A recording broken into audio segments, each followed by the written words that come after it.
So there are two stories that I have, and they both kind of lead to me being nervous around and not liking dogs.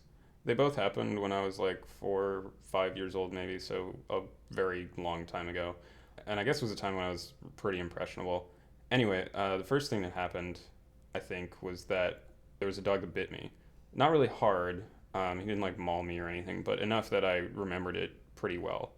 So, like I said, I was 4 or 5 years old, and my neighbor had this dog.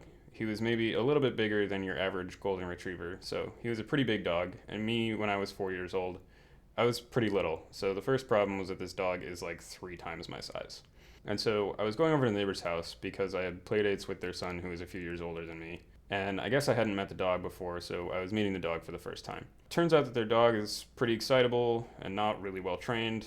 So I think I was playing with the dog, and then one thing led to another, and he bit me. Enough that I was pretty upset about it, crying, ouch, all that kind of stuff that 4 year olds do. As it turns out, he didn't really even break the skin or anything, but I think that really was one of the first things that turned me off of dogs.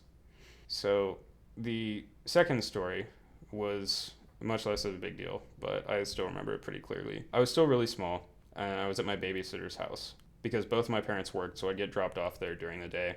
And they had this golden retriever mutt dog. So again, a pretty big dog, but he was much better trained than the other dog.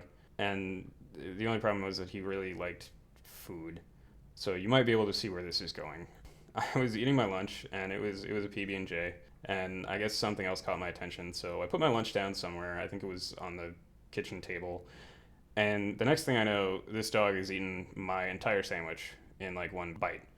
And little me was again pretty upset about the whole thing. So I feel like these two things have made me pretty nervous around dogs, especially because I've never owned a dog growing up. We've always had cats, but never any dogs. So that's kind of the story of why dogs still make me a bit nervous even today, like 20 years later.